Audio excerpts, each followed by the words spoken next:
Hello, everybody, and welcome to Heartlight Vedic Astrology. In today's talk, I was going to discuss the new moon or Amavasya that's happening on 18th of March 2026. This talk is from a Vedic astrology or Jyotish perspective, so ancient Indian astrology that's more than 5,000 years old. And it seems like the theme for this moment in time is discerning true value. So let's take a look. I note beforehand the information presented here is for educational purposes only and should not be considered medical, financial, professional, or life advice of any kind. If you are in need, please contact an appropriate professional for support. Then you might take a minute or two to read the rest of this disclaimer. So, some general announcements and orientation, especially for those who are new to the channel. Auto dubbing is available in this channel in various languages listed here. All of my teaching videos on the subject of Vedic astrology are my concepts playlist. They can be found there. Wherever you see a double asterisk in one of my talks, that means there's a teaching video on that subject. If you'd like to learn more, my channel is also all about playlists so that videos are easy to find. So these sorts of new moon, full moon, moon transit, eclipse, videos are in my Gochara planetary transits playlist. But I have other playlists as well. If you'd like to learn astrology by looking at the birth charts of famous people, places, and moments in time, I have a video titled Birth Chart Archive List 2025, where I list most of the famous videos I've analyzed on the channel, although I'll be updating that soon to capture the last year or so's worth of charts. The newest videos I've posted, in case you missed any: planetary transits or Gochar for March 2026, lunar eclipse or Chandragrahan on 3rd of March 2026, and in that talk I discussed the national birth chart of Iran and recent events with Iran, and then Ardra nakshatra or the storm star. If you want to learn Vedic astrology, I've listed at the bottom of the slide foundational videos I would start with to really get a solid foundation there. Okay, so let's just take a look at a blank chart here, just so we all kind of know what we're looking at. So again, this is a new moon or Amavasya happening on 18th of March 2026, and the time for this chart is 18th of March 2026, 21:23 p.m. Eastern Daylight Time or New York time. That's the time zone that I live in.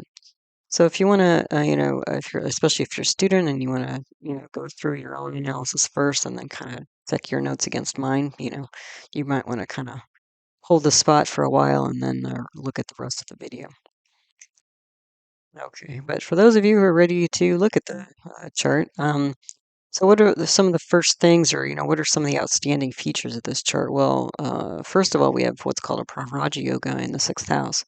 So pravraja yoga, a yoga is a combination of different kinds. Oh, well, wait, let me back up before I get into pravraja yoga. So this is a North Indian style chart.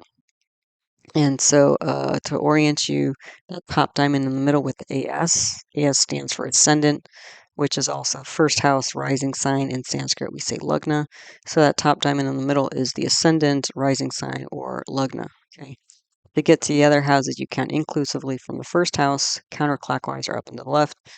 So that upside down triangle in the top left with 8 in the bottom corner, that's the second house.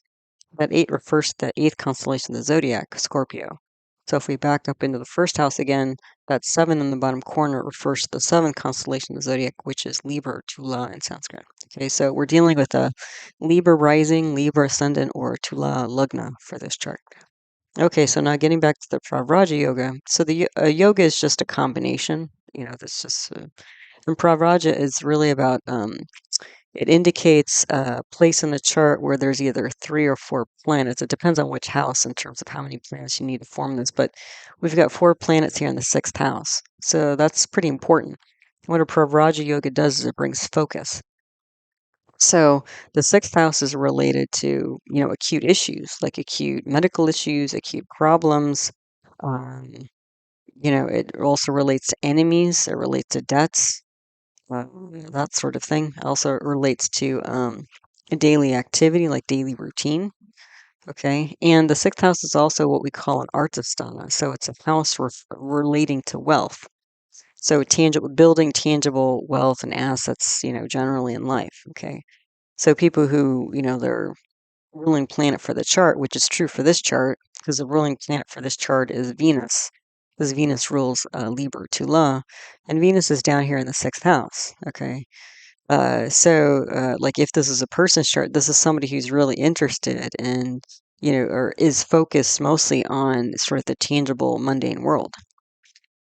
Okay? Money, job, house, people, all the things you can see and touch, in terms of building wealth that way. Okay.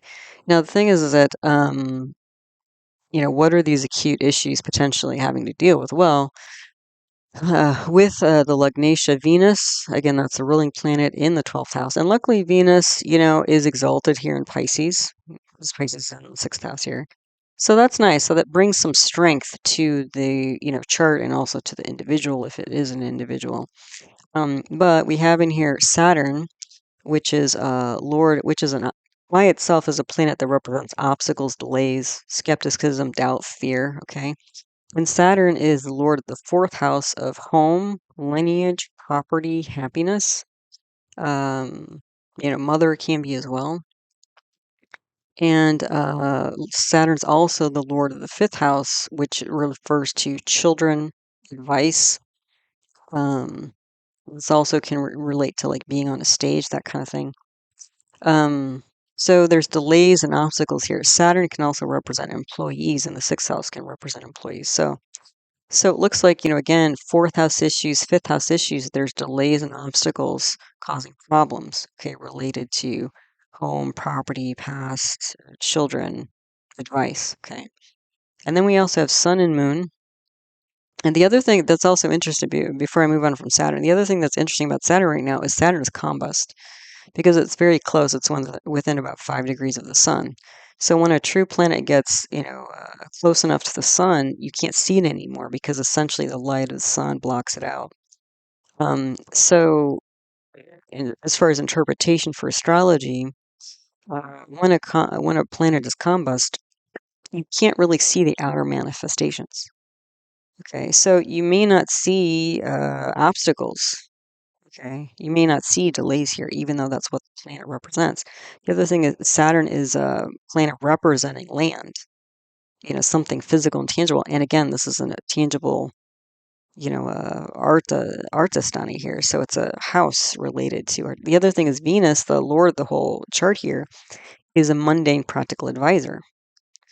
Okay, so there's some advice being given here, but I'm not sure that it's good advice. Okay.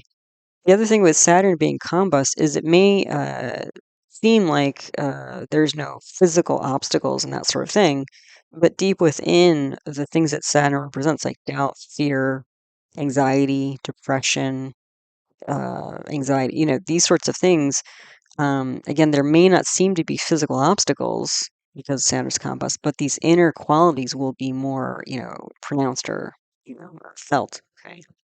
So there's probably a lot of fear going on here related to 4th house issues, 5th house issues. Okay.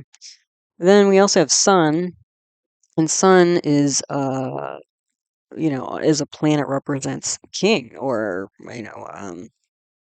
president, leadership of some kind, head of state, head of organization. But Sun is the lord of the 11th house, which relates to income, and it also relates to clubs, group, society. So it looks like there's some problems related to income and then groups here. Okay. And leadership of such. Then we also have Moon. Moon is the lord of the 10th house of work and reputation. And Moon represents the public, it represents the intuitive mind, feelings, and also Moon and Venus together are both feeling planets. So there's a lot of leadership, anxiety, feelings being developed here. Okay.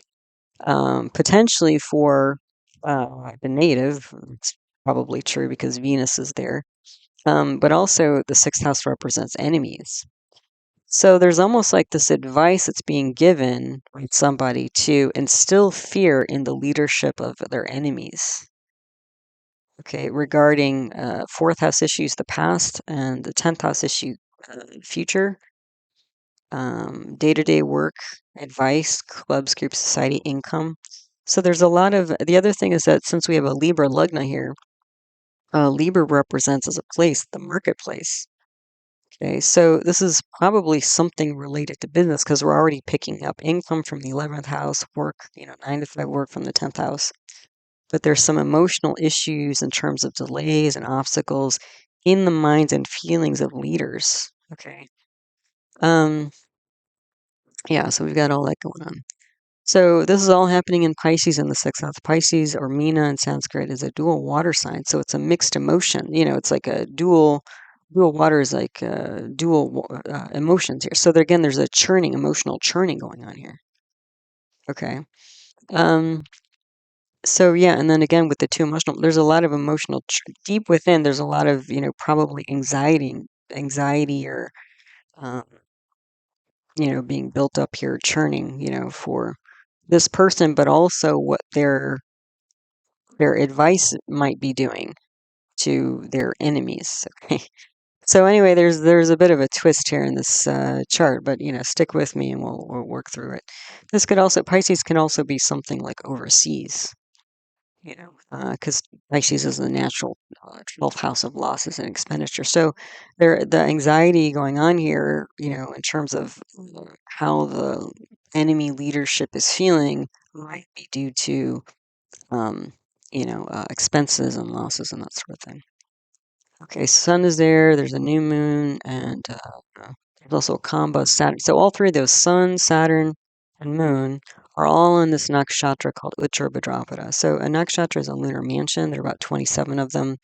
They all have different energies associated with them. So Uttara Bhadrapada, and symbol of Uttara Bhadrapada is the back legs of a funeral pyre. Okay, the nakshatra before it is Purva Bhadrapada, where it's the front legs of a funeral pyre. So that's where, like, Purva Bhadrapada is very, like, destructive, like flames and ash and things transforming and burning down. Okay. Uttara Bhadrapada is the next step after that, where it's like, okay, something's burnt down. Now, how do we sort of move on, take our first steps, and kind of transcend or surrender to whatever's burnt down? And then, start moving forward again. Okay. Now, again, sun represents leadership, moon represents public, Saturn represents obstacles and delays and fear. So, um, there's some sort of, it looks like the leader, part of what the leadership is worried about here is, how to transform itself, especially because the Lugnatia, the ruling planet for the whole chart, is there as well. Okay. So this is like a new cycle, especially with, again, a new moon. This is like a new cycle of recovery here. Okay.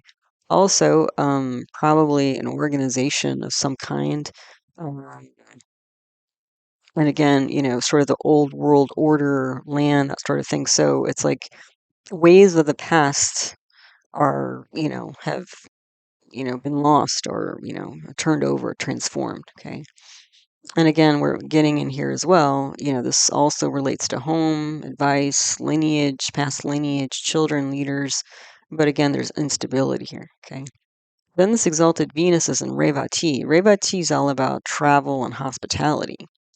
So this might be,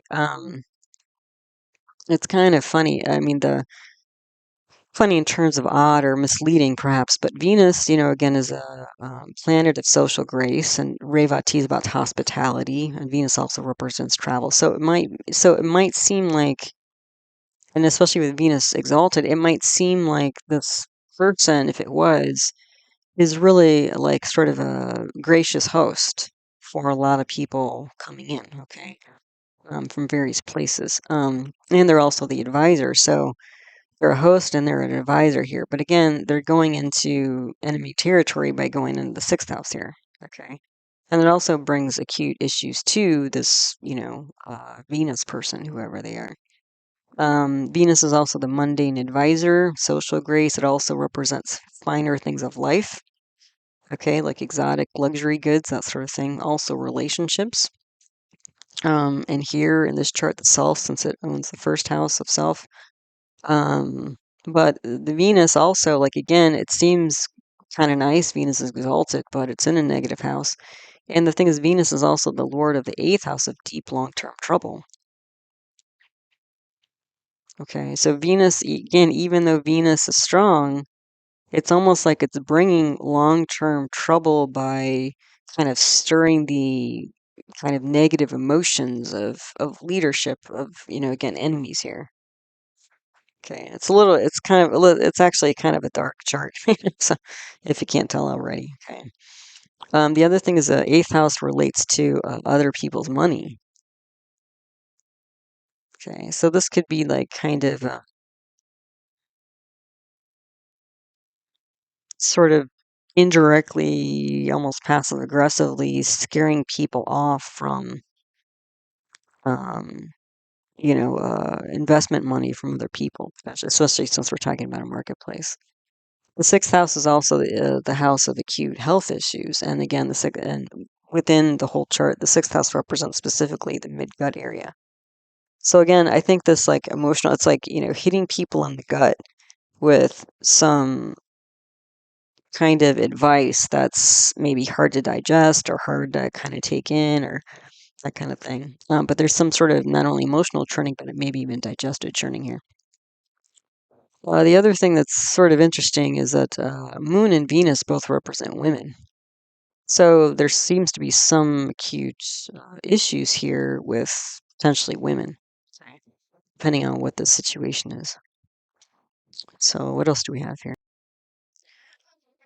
Okay, so that's the first pravraja, but we've got a second one actually. So this chart is two pravrajas. The second one's in the fifth house. Again, that relates to children and advice. The fifth house has to do with dharma or duty. Okay. So, what do we have here? Well, we have Rahu there. Rahu's the north node of the moon. It indicates ambition, but also hidden, unexpected things that are hidden. So this can be ambitious advice. Okay. That's kind of unusual advice or kind of hidden.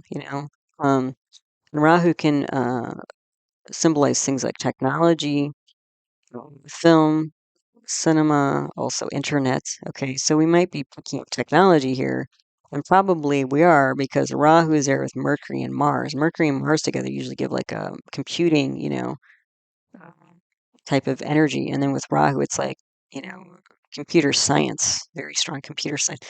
So, in the fifth house, this could be advice about computer science or internet technology or computing technology kind of thing going on here.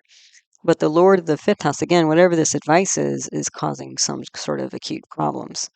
But it looks like it's deliberate.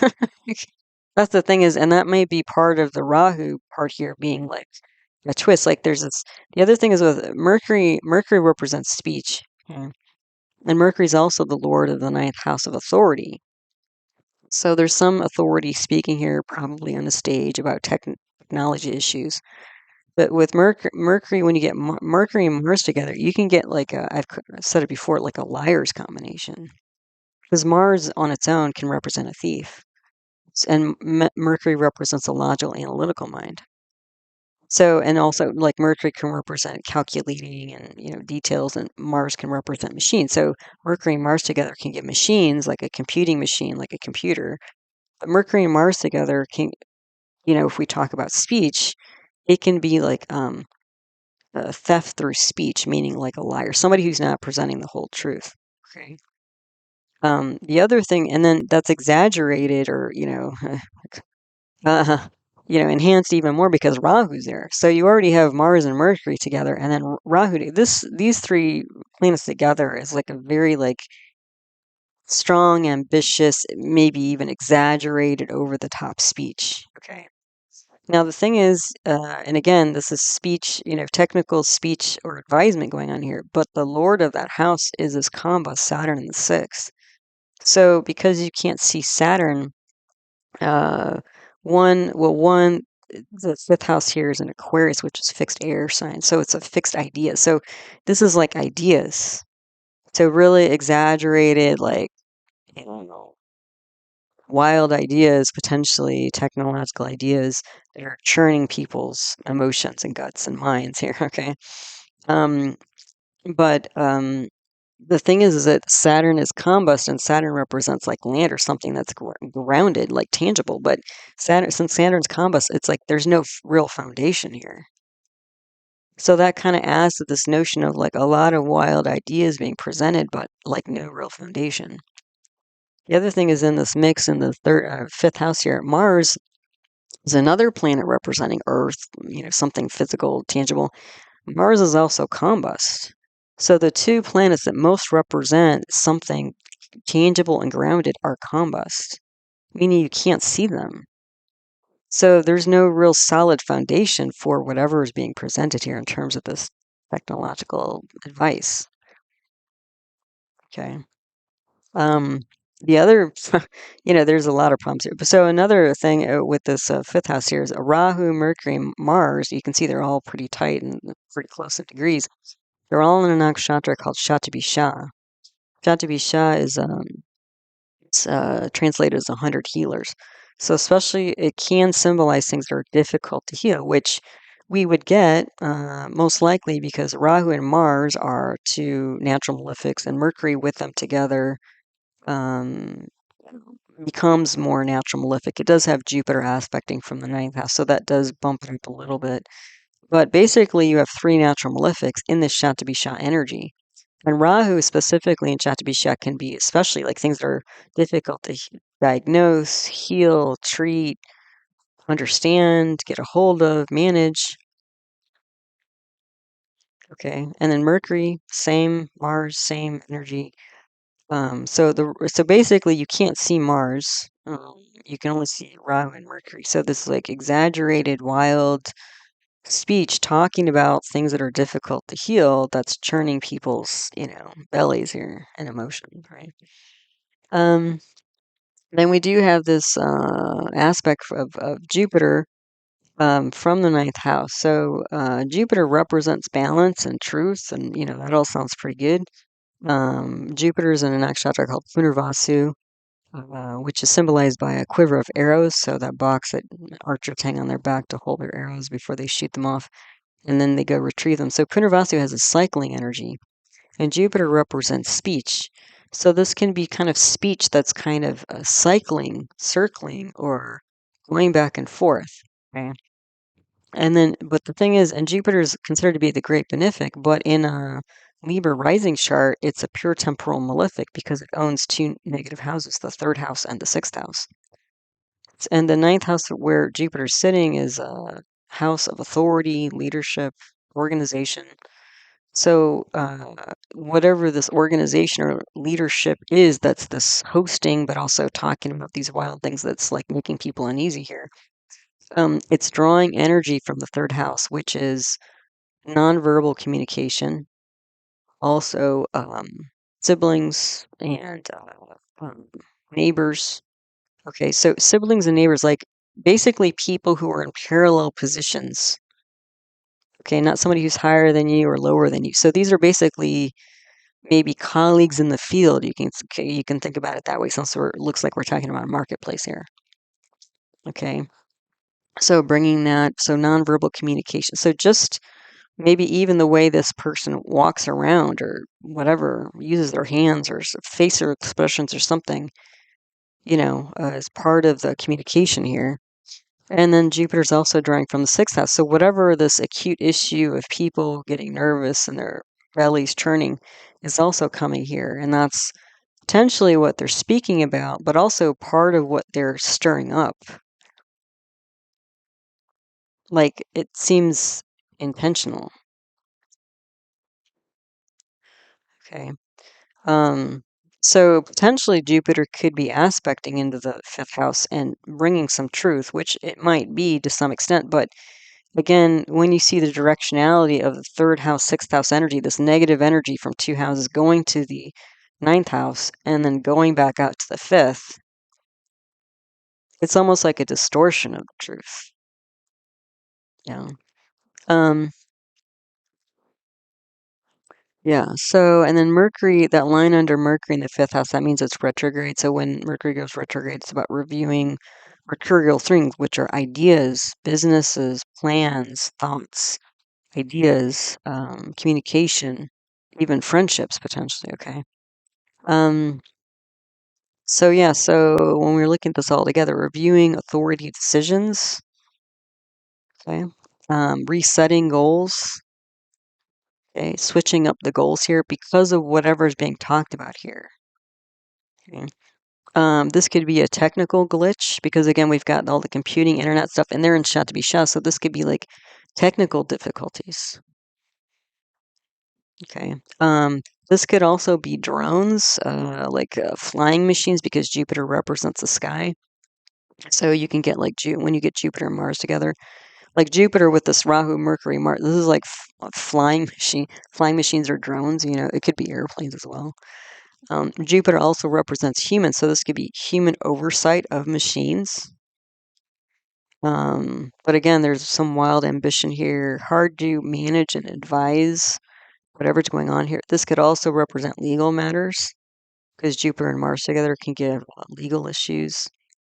And the thing is, what are these other planets drawing into the fifth house? Well, Mars is the lord of the second house of inner circle and family.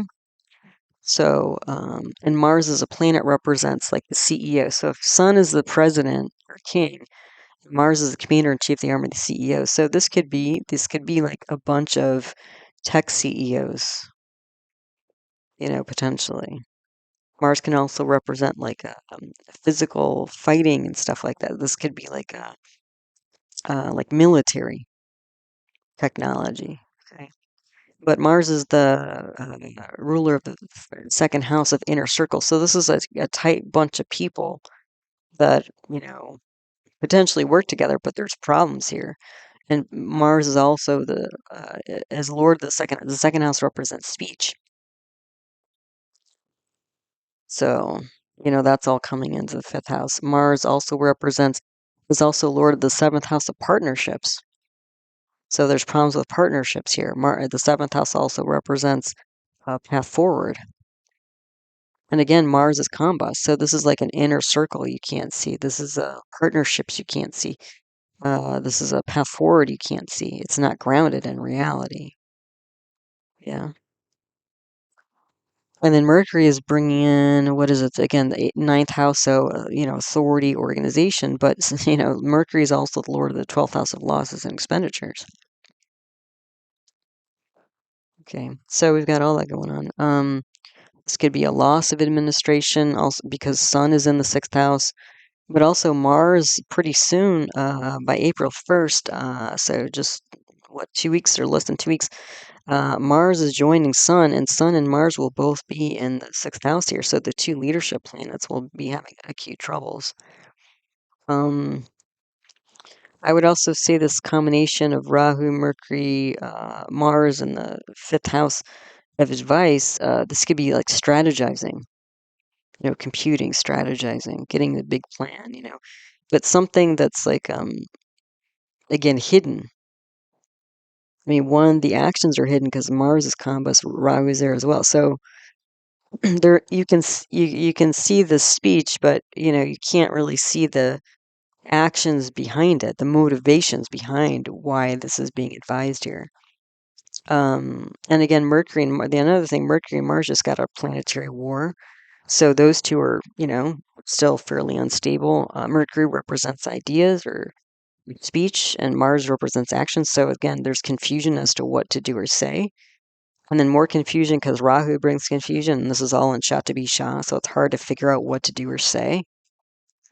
And again, this is fifth house. This could be children who are having a hard time figuring out what to do or say.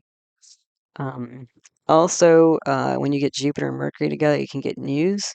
So this could be like kind of like, wild news that might actually be fake. It's like, do we believe the story or not? Like if you read it in a paper. It might be something that's in the paper, but like around the time, I think the last couple of days while I've been putting this talk together, there have been rumors going around that the head of Israel is, I think, been killed by Iran or something like that. Anyway, so there are rumors. So this could be like a rumor mill. Not again, nothing really like set solidified. It's just mind sort of running amok and churning the emotions here. This could also definitely be fear-mongering here. Okay, because whatever this wild advice is that's going on in the fifth house, it's churning. The lord of the fifth house is going sixth. The thing that I'm seeing in this chart is it looks like it's intentional. Okay. It looks, because sometimes people just talk, and things come out of their mouth and they have no filter and they're not really understanding or watching how what they're saying is affecting people. But in this case, it looks like there's some authority. Like the person in this chart looks like there's some authority. They are an advisor and a leader of some kind in the marketplace, and they're giving advice that purposely trying to put their enemies or competitors on edge and throw them off their game. Essentially, is what I'm saying here. Yeah. You could also call this blustering, somebody who just talks really big and strongly with a lot of conviction, and just that alone, the energy behind their words, even if there's no real solid basis, like, just the energy that they put into it kind of like moves people sometimes, or, influences people.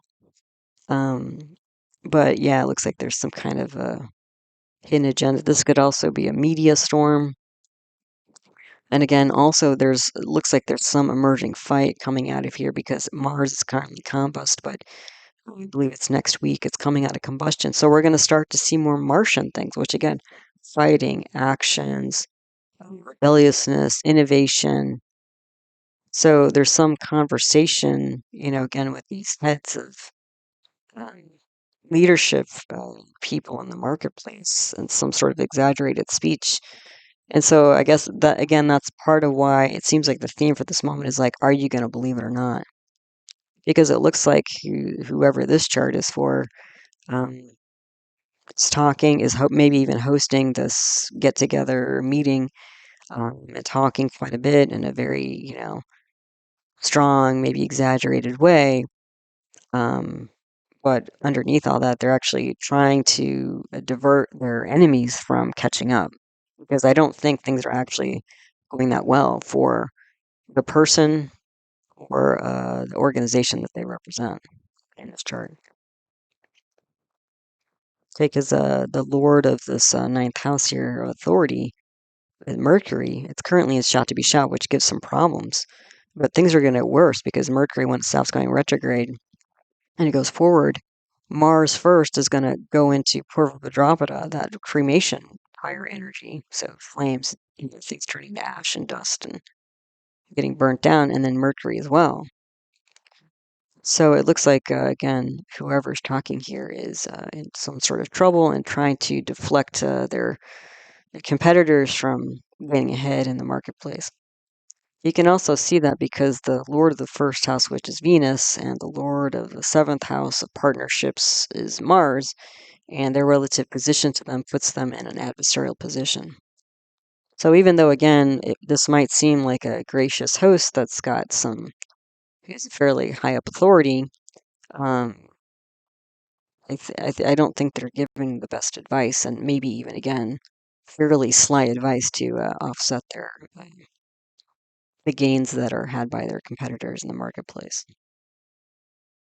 Okay, so what else do we have here? Well, I've been talking about it, but let's just make sure we cover it completely. So again, we have in the Lugna, rising sign Libra, Tula, movable air sign. So these a lot of ideas. So that's another, again, since Mars and Saturn are combust, so again, nothing really tangible or grounded. This is all about generating ideas here, okay, in the marketplace. And the Lugna nakshatra is chitra. Chitra is symbolized by a gemstone, a cut gemstone.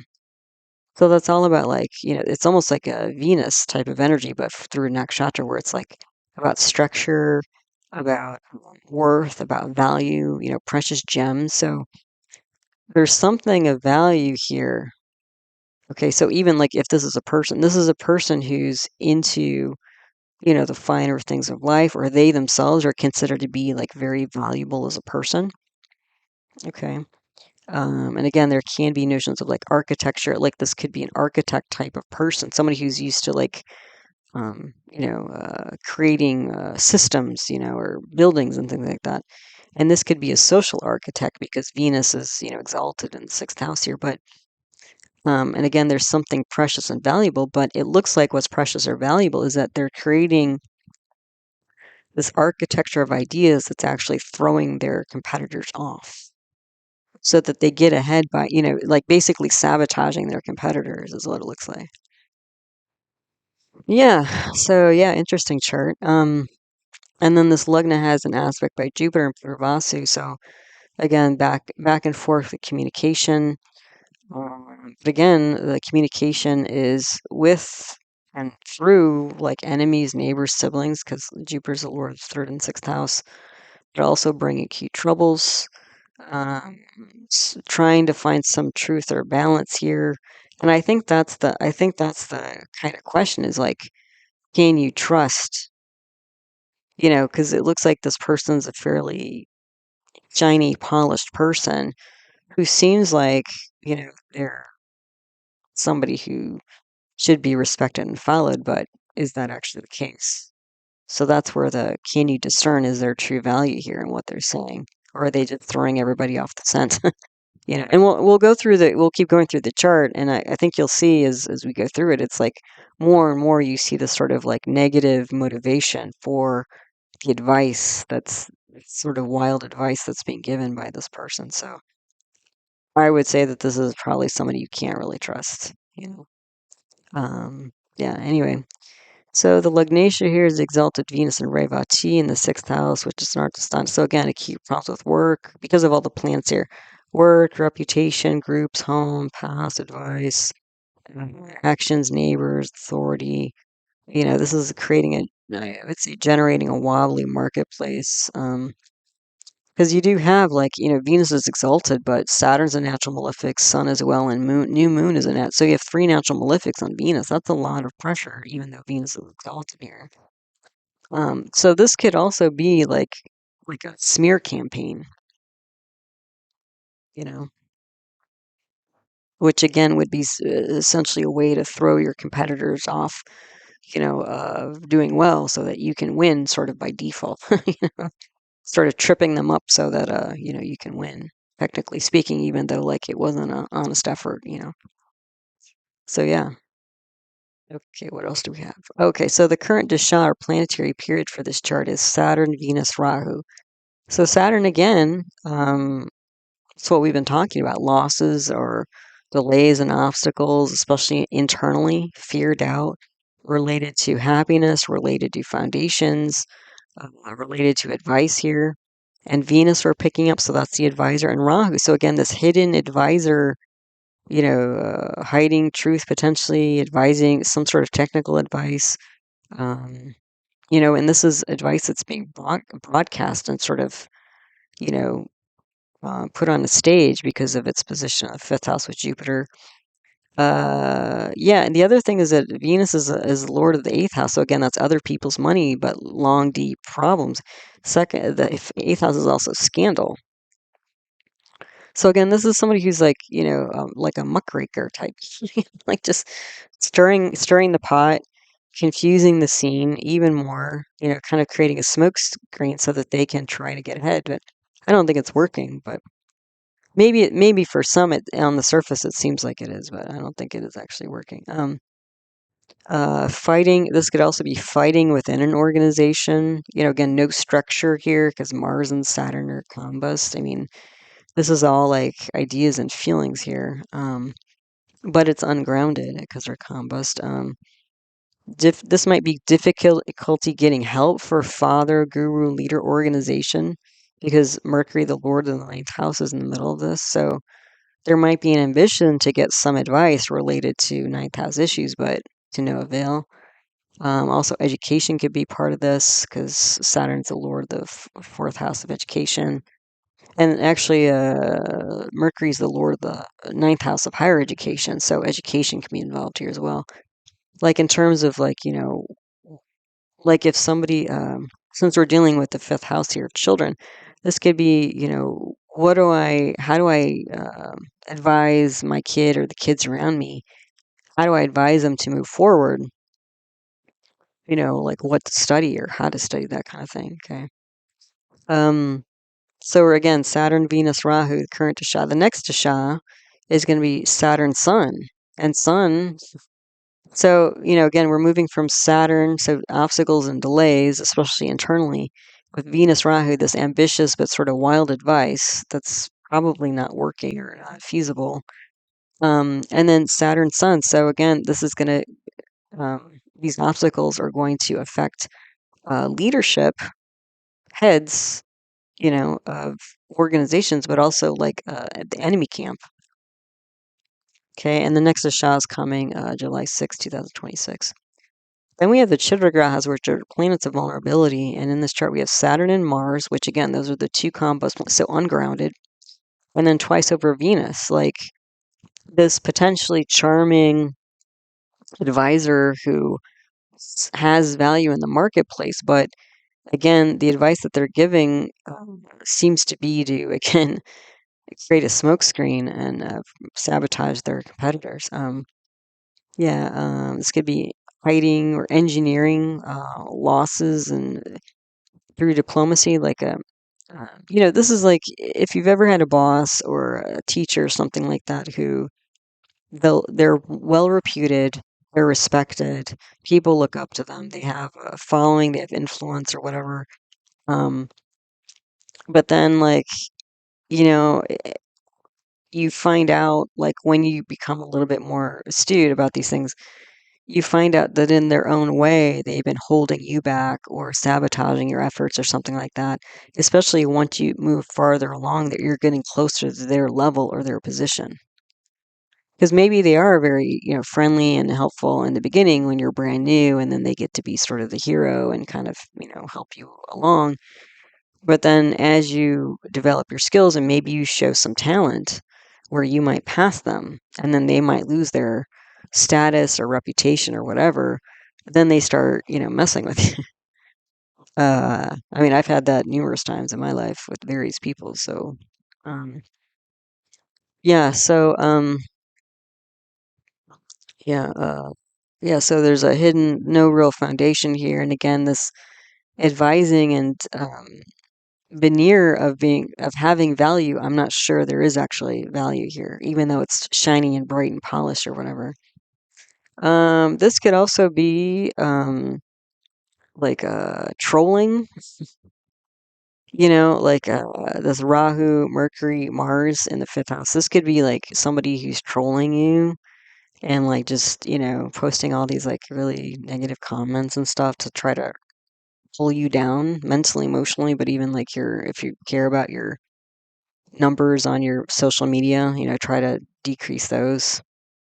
This could also be, I would say, professional protesters. So that seems sort of odd, but the reason why is that this Mercury and Mars that's in the fifth house, and again, Jupiter is there, okay, through aspects. So this could be like people who legally, generate news, like bad news. And Mercury and Mars are aspecting the 11th house of clubs, group, society, as well as income.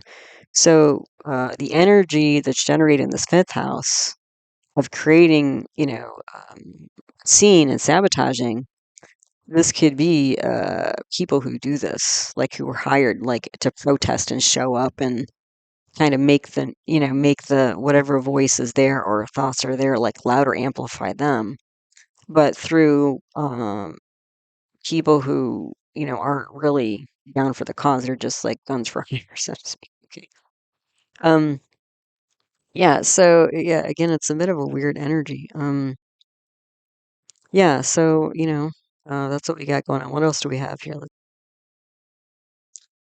So, um, yeah, so I think a little bit more about Mars. Not that we're running Mars, but I think Mars is important here to talk about. Because this is about actions, it's also about potentially a fight that's brewing. Because Mars, is not seen right now. It's combust. Okay, so you can't see Mars, and Mars can signal, fighting of different kinds, physical or whatever. Okay. Now, the thing is that Mars, when it aspects this K2 in the 11th house, that's a very explosive energy in terms of groups, in terms of income and that sort of thing. So there can be sort of explosive energy with groups depending on whatever advice is going on here. Okay. And right now Mars is in Sha to be Sha, so difficult to heal or handle or whatever. But things are going to get a little bit worse because Mars is moving into Uttara Bhadrapada, that funeral pyre energy, March 20th. So just a couple days later, where it's going to get more destructive. Right now it's difficult to manage, but it's going to get more destructive. physical destruction probably, and then aspecting Ketu. So this could be, again, explosive groups where whatever this advice is, whatever this big speech is that this, Libra person is giving is kind of lighting the fire for these people to kind of like run rampant because of this emotional churning of ideas and ideas that's going on here because of what is being said. Okay.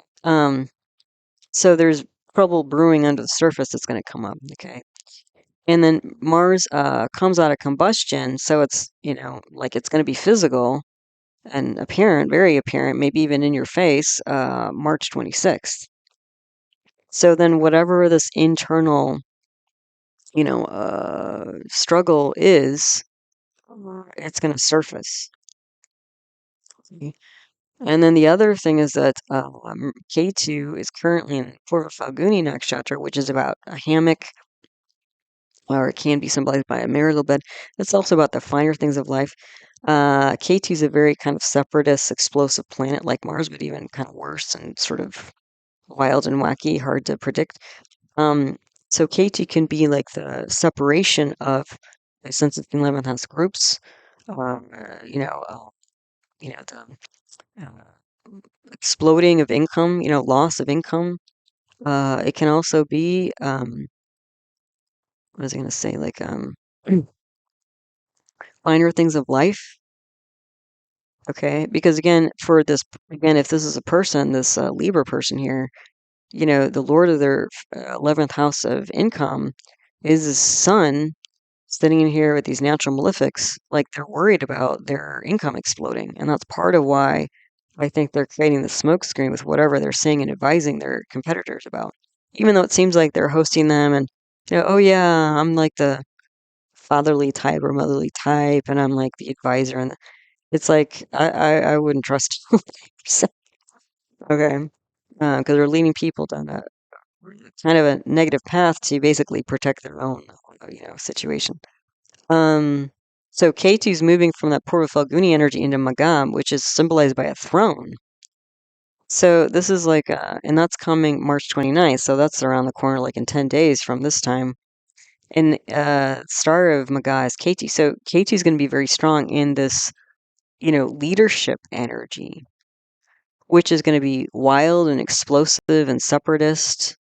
This is like, you know, I don't know. It's like I think about movies I've seen where like they're climbing up the mountain or they're trying to scale the castle or something, and then they like drop the rope, of people that think that they're helping along, but then they drop the rope and then their competitors like you know tumble. That's kind of the energy here. So yeah, things are gonna get pretty explosive here. Um, this could also be deposing a leader, or this could be like a coup. Like maybe this is somebody who is a very exuberant speaker who's talking about, justice or whatever problems that are gonna basically it's almost like a marketing technique. Like I've read like people have suggested marketing books to me at different times in my and it's kind of funny, some of them say like, in the first chapter I remember one, they were saying like one of the best techniques for marketing is that you essentially want to increase the pain somebody's already feeling. Okay, now I philosophically have problems with it because I'm a physician. So I'm not going to try to increase anybody's pain. I just offer my services, and if they're up for it, they're up for it. But I'm not going to like increase somebody's pain to drive them to my office, for my own gain. Okay, that's kind of the energy of here. Okay, so anyway, but this is kind of the energy of this chart where it's like this person is astute enough to understand what's going to churn people and move them, but not for the audience's gain, but for their own. So they're going to distract the audience where they, keep moving forward, that kind of thing. So, but this could also be deposing a leader because, again, Mars is going to be joining Sun. So those two leadership planets are going to be in the sixth house pretty soon. So both the leadership planets. And then also Mercury moves into Uttara Bhadrapada. So then Mercury moves into this funeral planner energy April 1st. And Mercury represents news. So this could be at that point, first of the month of April, there can be news, coming from this destructive event that happened. Okay. And then what is oh, I put on here April 2nd. Okay, so April 2nd is when Mars moves into Pisces. So you're going to have Mars, Sun, and Saturn all in Pisces April 2nd. And then Sun will move out of there mid-April. So for a good 2 weeks, you've got Saturn with the two leadership planets. I mean, slowing down leadership. It's like, do you know what I mean? Like you keep seeing it over and over again. Okay, so that's the main chart, but let's look at some of I think we have amshas now, subzodiacs. Let's see. Yes, so now I'm going to go through some subzodiacs or amshas. These are also called subdivisional charts. And these are derived basically by reconfiguring in smaller bits and pieces the main chart. So these are mostly used for timing, but you can get more information to kind of, the way you use these, you always want to bring whatever you find in the amshas here, you always want to bring back and integrate with the main chart. Okay. So because we're mostly looking at timing, I put the dasha period up here. And the planets we're currently running Saturn, Venus, Rahu, which I circled, and that turns to Saturn, Sun on July 6th for this particular chart. So I circled those 4 planets. So we'll see how they're moving and shifting. So again, what you want to think of, since Saturn is the same, the Mahadasha mean planetary period, that'll be the same. But Venus and Rahu, basically you can switch for Sun. So how is the Venus-Rahu energy now, and how is it going to shift, positively or negatively or flavor-wise with Sun? Okay. So on this slide, we have relationships. We have the Navamsha Dina for spouse and partnerships, and the Drake and D3 for siblings. So first off, both of these are Virgodama lugnas, meaning that they have the same rising sign as the main chart, which is not surprising, right? Because Mars is in the 5th house, right? Mars is the lord of the 7th house of partnership, so it's in the mix of all this confusion energy. And then also the D3 siblings, so the lord of the 3rd house of Jupiter, and Jupiter's aspecting into the 5th house as well, right? So, and again, I was saying that the relationships are basically on the same level of like peers. So relationships are a big deal here. So what's going on? So, well, Saturn's not well placed in the first one. Okay. So, and again, Saturn's the main Mahadasha. So for this person, the Saturn period is not great, in terms of partnerships. Like if this is a business or a business leadership, this is somebody who's having a hard time maybe getting clients or something like, or keeping relationships, that kind of thing. Saturn is in parivartana with Mercury, so that'll bring some strength and protection. But Saturn and Mercury are 2 isolation planets, and Saturn is, again, um, delays, obstacles, anxiety, doubt, fear. And Mercury is thoughts, ideas, communication, uh, uh, business. And with the parivartana, basically you have Saturn, Rahu, Mercury in the 5th house of advice again, which is not too different from the natal chart. But you have even more of the slowness energy, even though there's some strength here. This is like a fixed ideas about, hidden veiled communication and ideas. Again, this is that kind of sabotaging energy, going on here. Then we have a Venus, which has Digbala directional strength, so that's kind of nice. And Venus is on the 4 or 10 axis, so that's about home and work. And Venus is the advisor. There's a Saraswati yoga here, which will bring creativity, which is pretty nice. But again, the Rahu, when we're looking at the Rahu subperiod here, is with a Swa, Saturn, and Mercury aspected by Moon and Sun. So all of this Rahu, Mercury, Saturn, slowness and confusion on the mind and decisions, is aspecting onto Moon and Sun, leadership, mind, and feelings, which isn't too different from the main chart. Okay. So mental emotional trouble, maybe even obsession, getting people worried. This can also represent bureaucracy, Saturn, tripping people up. And again, a high level of leadership as well in the community, as groups like not just one leader, but many, because Sun is in Swa in its own sign in the 11th house. So this is like affecting not just one leader, but many leaders, whatever this talk or action is going on. And then also, this Rahu, Mercury, Saturn is in the 5th house of counseling and children. So there's some, wild advice being shared here. And this also involves, legal issues, looks like, because Jupiter and Mars in parivartana as well, exchange of houses there, which brings legal issues. Um, and, oh, that's interesting. The other thing is that one thing to watch out for, okay, I'll just give you a heads up now. Saturn is on, in almost all these subcharts, the two leadership planets, Sun and Mars, are usually in a negative house, or they're debilitated, and or Saturn is on them, creating problems and obstacles and delays. Now, what that means is that's going to be true for the native in terms of their experience of their own life. But it also means that because they're running these planets, that's, especially Mars represents enemies and competitors.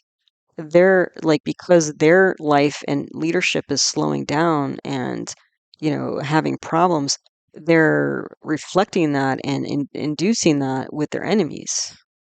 So in this chart, they don't seem like they're, like they're all separate here. But when Saturn comes back to the 5th house, it aspects into the 7th house where Jupiter is, but there's a parivartana with Mars and Jupiter, so Saturn is on Mars. Delays and obstacles with innovation here. And even though Mars is strong in the 7th house, Saturn's going to bring delays. And then when Saturn's in the 5th house, it's going to aspect the Sun. So Saturn is actually, and Mars is in a negative house. So, we have one of the two leadership's planets in a negative house, and Saturn's on both of them, delaying leadership, problems and obstacles with leadership, both as an experience, but also what they're unfortunately trying to inflict on others, which is wild. Then we have the Drake and a D3 for siblings. Again, another Vagoda Lugna. So again, peer relationships. Saturn, Sun, not well placed. So again, Sun is not is in a negative house. There's a parivartana with Saturn and Jupiter. Okay, so this is the other thing. Okay, so this is another thing that keeps happening. So Saturn is not only on Mars and Sun over and over again, and those planets are often in negative houses. Okay, so we've already had examples there. But when Saturn goes into the 5th house, it aspects into the 7th, which is again partnerships and also path forward in life. So when Saturn, in the first chart here, when Saturn moves in the 5th, it's aspecting into the 7th house where it's debilitated.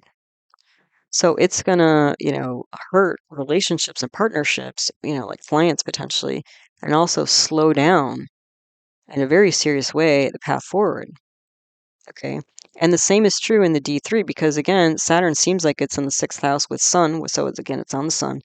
But there's a parivartana between Jupiter and Saturn, so you can bring Saturn back into the 5th house where again, it's aspecting the 7th house of partnerships, path forward, and causing problems, for self and others. Okay. So yeah, it's pretty wild here. I mean, this is a pretty like tricky chart. And I would say tricky. If this is a person, this is a pretty tricky person. Okay. So Rahu, well, that subperiod is in the 9th house of authority. So, and it's with Mars and Mercury again, which is that sort of like, tech combination, but also like, potentially, not direct, honest communication. Let's try to put it lightly here. In the 9th house of authority. When Mercury's in its own sign, that usually indicates business. So again, this is a strong business authority. He's probably not the most honest. Okay. Ambitious tech leader, and again, prone to exaggeration. Venus is in the 2nd house, so that could be, diplomatic speech.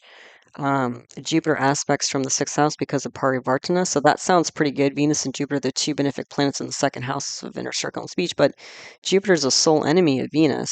So there's actually, this is like a frenemies type of energy here.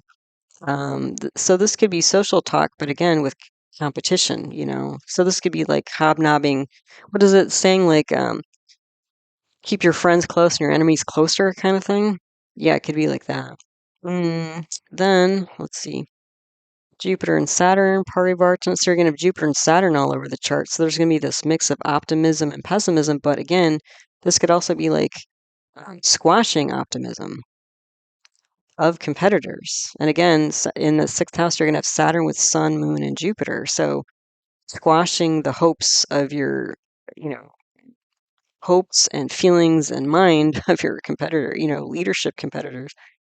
But again, not really grounded in anything because Mars and Saturn are combust. Then we have, what do we have here? Oh, K2, third house. We have K2, wait, what do we have? Okay, we have K2, Mars, and Saturn. So Mars and Saturn are aspecting the third house where K2 is. So this is like, explosive, exploding your neighbors and siblings. So destroying your neighbor's sibling counterpart. Yeah, this is like, watch out for this person. So anyway, let's keep going, but you're going to see more of this. So then we have the like D7, look, another Virgo to Malugna. That's also important. So again, children or dependents or upcoming generations or people coming behind you, you can think of it in any of those ways besides just literal biological children. Jupiter's in the Lugna. That in itself indicates trouble with children. Okay, so we're already like basically creating a smoke screen so other people can't come up behind us. Um, yeah, so Rahu and Sun, where's Rahu and Sun? Rahu and Sun are not well placed, so that's not great.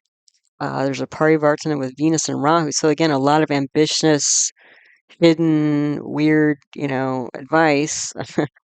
um, and the parivartana, the Venus and Rahu are in the fifth house advice. So again, ambitious advice, but Venus coming back to the eighth house here. This is grounding. This is like with Venus coming back to the eighth house, Venus and Mars, I'm sorry, Venus and Mercury are aspecting the second house of speech, where Saturn and K2 are. Again, this is like a creative, creating, because the eighth house is deep psychology. This is like creative thoughts and ambitious creative thoughts and plans to squash through speech, your enemies here. It's a pretty twisted kind of thing going on here. Sun is in the 12th house, loss of leadership, income groups, because Sun is the lord of the 11th house here.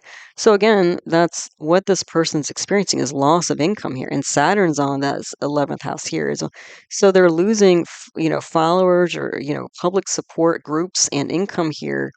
You keep seeing that there's actually, even though this person is seen as like a leader and maybe a gem in their field and, at a high level and an influence or whatever, they're not sharing with everybody. They're giving the advice, but actually their own experience, what's going on for them is they're not doing very well.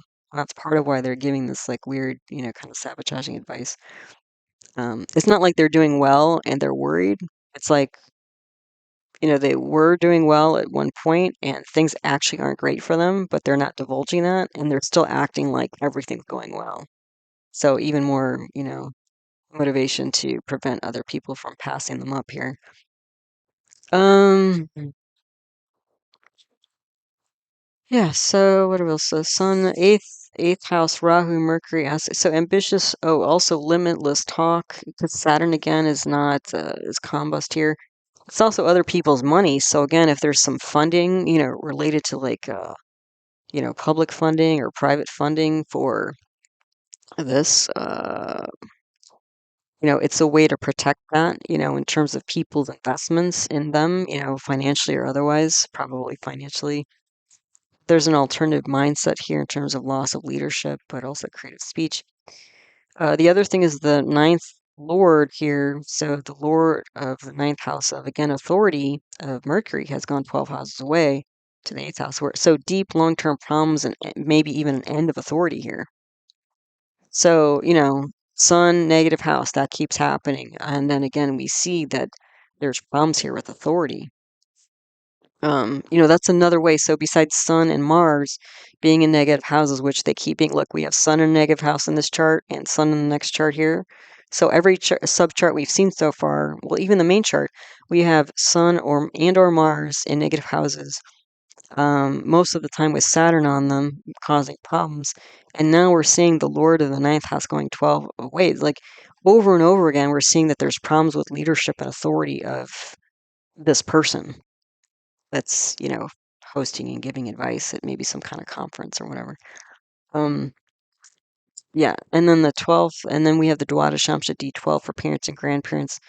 This one's not so bad. I mean, not as bad as the other ones. You still have Sun in a negative house, but it's exalted, so that's better.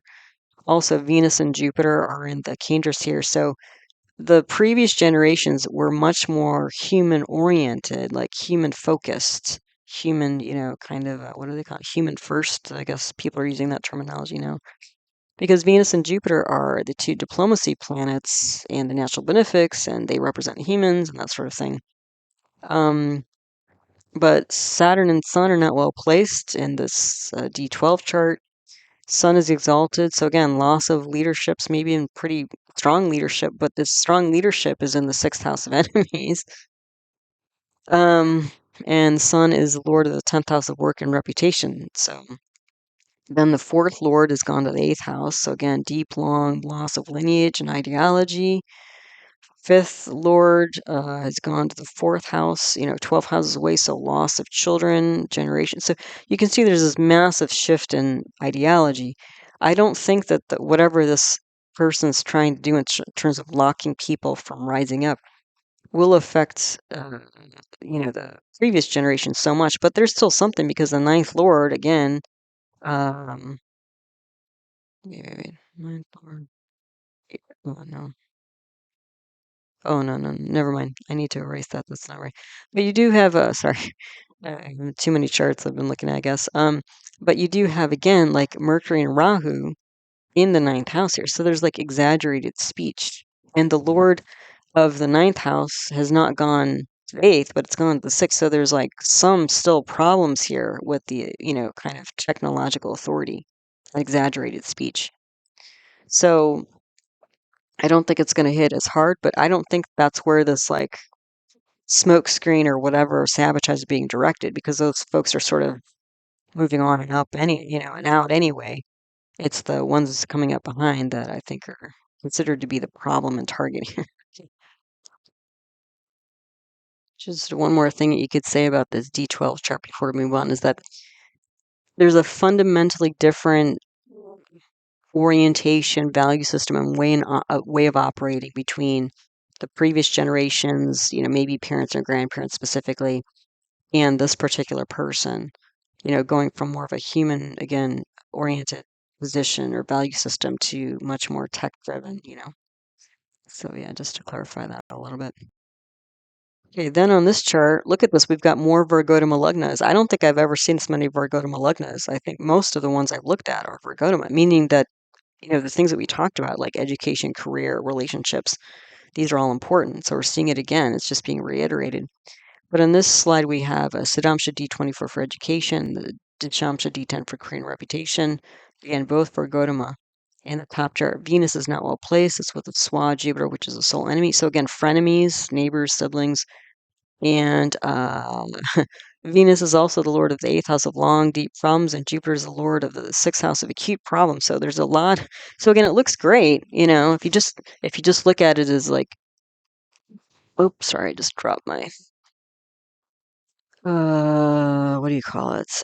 Converter here for the sound. Hopefully that didn't bang in your ears. I think it just banged on the floor, but hopefully it's still working. But so again, if you just look at it very superficially, like, oh yeah, two natural benefics in the third house, that seems really great. And Venus is, Jupiter's Swa, but they're both lords of negative houses here, so that's going to bring problems. Look at the Saturn is Swa in the 5th house, aspecting into debilitation sign in the 7th house, causing problems, delays, with relationships and path forward in life. And you see it again, the same thing, this Saturn in the 5th house of Libra rising for the D10. So again, the Saturn is causing a lot of problems with moving forward. And it looks like things are really. And again, the seventh house also can be like independent business. So for this person, there's a lot of problems because we've seen Saturn debilitated in the seventh house. What, in 3 or 4 of these amshas already? I mean, that's not great. And in the main chart, the Lord of the seventh house is Mars, where it's sort of not doing well, but it's going to get worse because it's going to go through Uttara Bhadrapada and end up in the sixth house in the next couple weeks or so. So yeah, things are not all peachy keen, even though on the surface it seems like, oh yay, this person's a rock star. So Saturn Swan in the fifth house, hard line of advice. Again, yeah, really strong advice here. Aspecting its debilitation sign. Also aspecting 11th house of clubs, groups and income. That's not great. Also aspecting the second house of assets and speech. Not great. Look at this. Mercury, Rahu, Ketu in the 10th house. So the day-to-day work is this like disruptive, speech, maybe business as well, but Mercury's the lord of the ninth house of authority. So it's like a hard to figure out how to really get to the, real position of this person or organization leader. And then we also have the dispositor of this Mercury, Rahu, Ketu, is with a debilitated Sun and Mars. So, it's a tough leadership here. The leadership mind that's not well or stable. It's not strong. So unusual words, thoughts, plans to, again, weaken the leadership mind here. So we get that again. The Shamsha D10, Sun is not well placed. And we've got it with Moon, Jupiter, K2, Mercury, Venus. This is like scattering the energy through fearful advice of your neighbors and peers, Saturn's the same as the one chart above. Venus and Rahu with Mercury in the ninth house again. Ambitious, veiled business advice, practical advice we've got going on here. So, again, that's part of their game here, and again, we've got Saturn on Mars and Sun. Sun is in a negative house again. Like we keep seeing the same thing. It's pretty wild how consistent this chart is, and even through the amshas. Then on this slide, we have income and assets. So the Ekadamsha D11 for income and support, and Chatra Jamsha D4 for assets. And the D4 is also Virgodama Lugna, so it's an important chart. So the D11, all grahas are well placed. It's just Swa, Saturn in the 11th house. So that's groups and income, but Saturn's slow. But so it's slowly building, groups, support and income here, but it's not over the top, especially given the main chart and what this person's ambitions are. I don't think they might not be doing so bad, but I think in their mind they are, and so they're worried. And then Saturn's aspecting, what is it? Saturn's aspecting both of the leadership planets again, Sun and Mars. So, kind of squashing, deflating the mind, of leaders because it's with Moon. Venus is debilitated, so not great practical advice with its sole enemies. Jupiter, aspected by Moon and Sun, so the path of kind of depressing emotions and hope again. The Lugna here, Moon and Sun, Swa, Jupiter, exalted Venus. See, this all sounds like really great. But like, look, I mean, Venus is exalted in the Lugna, Jupiter's, Swa, Moon and Sun. That all looks really great. But then you've got the Saturn coming from the 11th house here, squashing all this, good energy here.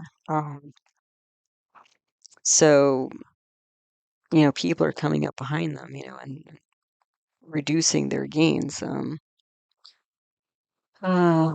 But this is also about purposely doing that to others, so it's kind of seems like it's going both ways, but I think it's just the other people doing their thing, coming up anyway, but, So then we have Rahu, Ketu, Mercury in the ninth house again. Unusual hidden speech, ideas, authority, same thing. And then the ninth lord has gone 12 houses away. So long, deep problems, end of authority potentially. Then with assets, like look how challenged this assets chart is. So Venus, Rahu, Sun not well placed.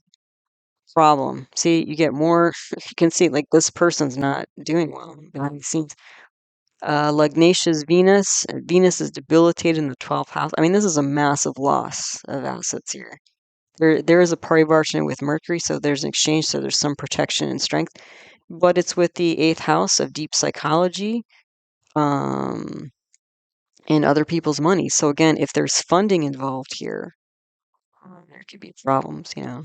And that may be part of what this like hidden creative speech is about, is to prevent potential funders from seeing like actually how things really aren't going well for this business or enterprise or leader, because it would keep the funding from coming in. And so you'd like, so that's part of the income, you know, that might be shut down. So it's part of it's about keeping up appearances, you know. It's part of the smokescreen besides like reflecting competitors, you know. Okay, so sorry, I pushed a button and things move forward, my slides move forward, and then it's like I forgot where I was. Okay, we were talking about Venus. No, we talked about that. Okay, so Saturn's in the ninth house, so there's gonna be delays, problems with the enterprise, leadership, authority. And Saturn is aspecting both Mars and Sun again, so problems with leadership, and the Moon as well, so causing problems for also specifically leaders, you know, in enemy camp. Saturn's on the Moon, so this going to bring doubts and fears, and Saturn's on Jupiter, squashing hope and optimism. Rahu, Mercury. Okay, in the eighth house is Rahu, Mercury, Venus. So ambitious, creative talk and ideas to solidify, protecting, you know, again, looks like funding money. Sun and Moon in the sixth house, aspected by Saturn and Mars. So this is engineering, group leadership minds. And look at this, Saturn's on everything on this house. Saturn's on the house. Saturn's on Sun and Moon. Saturn's on Mars, which is aspecting um, the sixth house. Besides, it's the karaka, the planet symbol of the sixth house. And then also Jupiter as a planet, but also as the Lord. I mean, basically Saturn is infused. You know, it's like, how do we shut down the enemy? You know, like in this. Yeah, this is a pretty wild D4. And then again, ninth house Lord is Mercury, and it's gone to the eighth house, 12 hours. So deep, long problems, end of authority. And then the Balarishta, we have a Balarishta yoga, which is most of the planets are in negative houses, which creates a very fragile beginning. Like when you see that kind of thing in a person's chart, main chart, it can indicate that they have problems in childhood, and maybe so many problems, you know, whether they're medical, financial, personal, emotional, or whatever. But sometimes they're so bad that you know a child doesn't survive childhood. So yeah, I mean, and then again, Saturn and Mars, those are the two land property plans that are combo. So it's like the assets here are basically how this person is creating a smokescreen for how things actually aren't particularly going well. And that's what's like, but there's no like real tangible assets here. Um, you know, and the two, you know, emotional planets, Venus and Moon, are on the 612 axis, a lot of emotional fallout, but also like this isn't like an emotional type of, you know, decision here. Yeah, it's just a very, you know, so again, just more indications that there's problems with leadership, but also inflicting, you know, problems on leadership of competitors here, without a lot of solid foundation in terms of the reason why somebody's doing it, but also like they just don't literally have the goods. Like if you went and tried to inventory, what do they have? You know, a lot of this is about ideas and projections and, you know, that kind of thing. It's not really based on anything except maybe a few calculations or something like that, which is like, sometimes those sorts of like algorithms that are created, it's like garbage in, garbage out. Like, how do you create like the right algorithm, to get you a real life, feasible answer that's going to be productive? So yeah, so this is pretty wild. I think we've got one more slide here. Let's take. So yeah, I think this is the last one. So I just looked at health here. Um, just I was sort of curious, and then when I saw what was going on, I was like, oh yeah, this totally fits me. So health, usually we talk about medical, but here I think we're talking about health of leadership, because again, we're talking, that's the main thing here. So at the top we have the Tajik Shashtamsha D6 for acute issues, and then the Tajik Ashtamamsha D8 for chronic issues. So Saturn and Rahu are not well placed in the first chart here. But look at this. Mars and Sun, we've been talking about that. The two leadership planets, they're both debilitated. I mean, hello, do I need to say anything more? Like, there's clearly problems with leaderships here.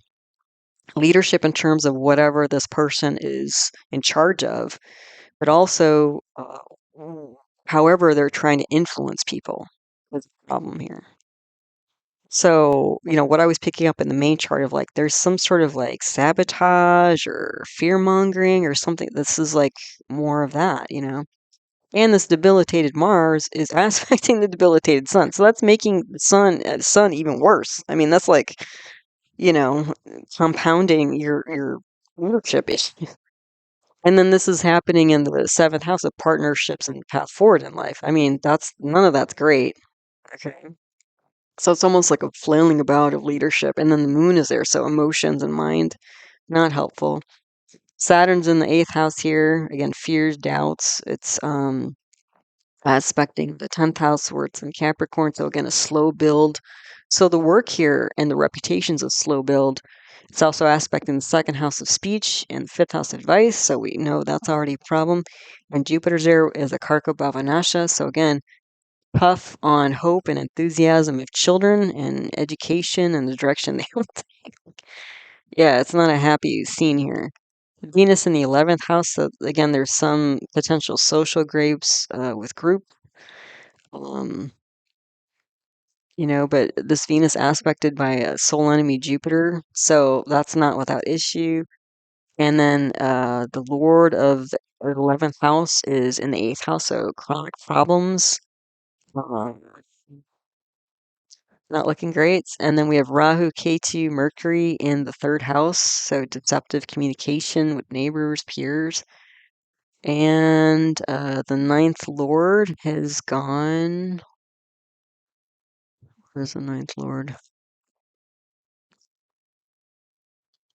No, that's not a problem. We see ninth lord. Doo-doo. Yeah, no, I can just erase that line. That's not correct. I think I just paste too many times. Then the Tajik Ashtamamsha D8 for chronic issues. Okay, so it looks better because Mars is swan that's hot, but you have this exalted Saturn on it. So Saturn's squashing this potential leadership, and Sun is in a negative house again. And Sun, Moon, Mercury are on with Rahu and Ketu on the 6-12 axis. That's a lot of, obsessive, compulsive, mental health issues acutely and losses through that. I mean, not great. Um, and then Saturn's exalted with Digval, a very strong Saturn that's aspecting the ninth house of authority and leadership, and also in Saturn and Venus are in parivartana. So Saturn's going to come onto that what seems like a very nice Venus Jupiter, although Jupiter is debilitated. So you have Saturn in the mix with Venus and Jupiter. So whatever goodness could be come out of advice or whatever, it's like suppressed. And Jupiter, debilitated here. This is again dishonest or not helpful. Or not true. Um, Yeah, and then again, slow Saturn, just even without Venus and Jupiter being there, Saturn in Capricorn in the 10th. This is a slow, like turtle-like, build here. So yeah, it's pretty tough. And then Rahu is with the debilitated Mercury and K2 aspected by Sun and Moon 6. Again, messing with the competition, neighbor, leader, mind, plan, deception, hidden speech, all the above. And then ninth lord. It's not true either. I need to erase that line. But yeah, I mean, it's a pretty wild chart. So, just be aware of what advice is coming your way these days with with this kind of energy for this new moon, is what I would say. Okay, so I think that's it for the new moon. As always, thanks so much for stopping by, listening to one of my talks. Again, all my teaching videos on the subject of Vedic astrology, my consult playlist. For more famous charts, check out my birth charts archive list 2025, which will be updated soon to 2026. Thanks again for all your support on my work in the channel and all the different ways that you guys do that. Liking, subscribing, sharing, sending in donations, it's all great. So thanks for that. I do offer individual birth chart readings and astrology classes. So if any of that's of interest, email heartlightash@yahoo.com for more info on that. And I do have another YouTube channel on natural medicine, health, wellness, and lifestyle, where I talk about things like Ayurveda, traditional Indian medicine, yoga, homeopathy, and naturopathic medicine. The name of that channel is Nature Source Care, so that's out there too for you as a resource. All right, so as always, thanks so much, and I hope you found this talk helpful, useful, and interesting to you as you learn to navigate the energy cycles of your own life. All right, so until the next one, take good care. Namaste.